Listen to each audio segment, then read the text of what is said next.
السلام علیکم۔ آج آپ کے لیے ایک سٹوری لے کر آئی ہوں جو مردوں سے باتیں کرنے والا ایک اللہ والے کی ہے۔ وہ بہت نیک دل اور رحم دل انسان ہے۔ وہ گاؤں والے اسے بہت پسند کرتے تھے، اس کے ساتھ ہنسی خوشی رہتے تھے۔ وہ بھی اللہ کی بہت عبادت کرتا تھا، ہر وقت اللہ کی عبادت میں مشغول رہتا تھا۔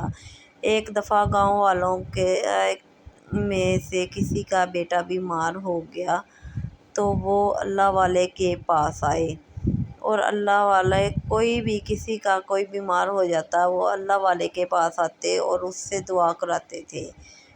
گاؤں والے اللہ والے کے پاس آئے کہ اس شخص نے آ کر بتایا کہ اس کے بیٹے کے جسم پر بہت دانے نکل آئے ہیں۔ اللہ والے نے کہا، تم اس کنویں کا پانی لے جاؤ، میں نے اس پر اللہ کا کلام پڑھا ہوا ہے، جو بھی اس سے نہائے گا اللہ کے فضل و کرم سے انشاءاللہ اس کو آرام آ جائے گا۔ وہ گاؤں والے ایسا ہی کرتے، کوئی بھی بیمار ہوتا اس کو کنویں کے پانی سے نہلاتے، اللہ کے فضل و کرم سے اسے آرام آ جاتا۔ یہی سلسلہ چلتا رہتا۔ وہ اللہ والا بہت نیک دل انسان تھا، ہر وقت اللہ کی عبادت میں مشغول رہتا اور بندوں کی مدد بھی کرتا تھا۔ گاؤں والے اس سے بہت خوش تھے۔ ایک گاؤں میں دوسری طرف ایک اور آدمی بھی رہتا تھا، وہ جادو کرتا تھا۔ اس نے ایک جن کے بچے کو قید کر رکھا تھا، وہ اس کے ذریعے جادو کرتا تھا اور لوگوں کو بیوقوف بناتا تھا۔ لوگ اس کی بڑی مانتے تھے اور سنتے تھے۔ کسی کو بھی کوئی مسئلہ پیش ہوتا وہ اس کے پاس آتے، یا کسی کا کوئی مردہ جو فوت ہوا ہے اس سے لوگوں کو بات کرنی آتی تو وہ اس کے پاس آتے تو وہ اس سے لوگوں کی بات کروا دیتا تھا۔ وہ جو جن تھا اس کو زمین میں چھپا دیتا تھا اور جو کہتا تھا جن وہ بولتا تھا۔ لوگوں کو یہی لگتا تھا کہ جو فوت ہو گئے ہیں وہ بول رہے ہیں۔ اس طرح لوگ اسی غلط فہمی کا شکار تھے اور اس پر بڑا یقین رکھتے تھے۔ وہ لوگوں کے ساتھ اسی طرح کھیل کر ان کی مدد حاصل کرتا اور ہمدردیاں حاصل کرتا تھا۔ وہ بڑا خبیث انسان تھا، اس نے ایک جن کو قابو کر رکھا تھا۔ لوگ اللہ والے کے پاس آتے اور اس کی باتیں سنتے اور بڑا دل خوش ہوتا ان کا، لیکن جب اس کو پتہ چلا کہ اللہ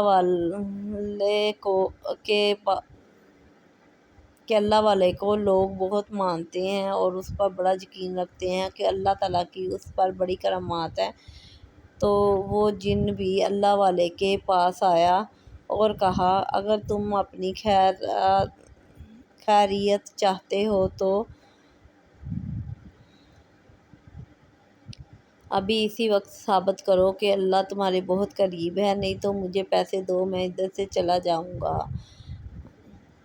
اس اللہ والے نے اس کو 10 روپے دیے۔ اس دور میں 10 روپے کی بھی بڑی اہمیت تھی، 10 روپے کا بڑا کچھ آ جاتا تھا۔ لیکن اس نے کہا، انہوں نے تو بہت جلدی یہ پیسے میرے حوالے کر دیے ہیں۔ اس نے کہا، اگر تم اتنے ہی اللہ والے ہو تو مجھے کوئی اپنا کرامات دکھاؤ، میرے ساتھ چلو، ادھر جہاں مردے ہیں ادھر جا کر اپنے کرامات دکھاؤ۔ اللہ والا اس بات پر راضی ہو گیا۔ لوگ بھی اللہ والے کے ساتھ چل دیے۔ وہ قبرستان جا پہنچے۔ قبرستان جا کر اس عجیب و غریب آدمی نے اپنے جن کو قبر کے نیچے چھپا دیا اور پھر جادو کی مدد سے اس سے بلوانے لگا۔ اس نے کہا، یاسین! اندر سے آواز آئی، القرآن الحکیم!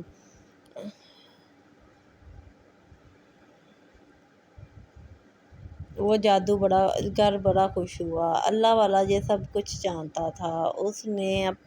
اللہ والے نے کہا کہ جو کوئی بھی اندر ہے اس قبر سے باہر آ جائے۔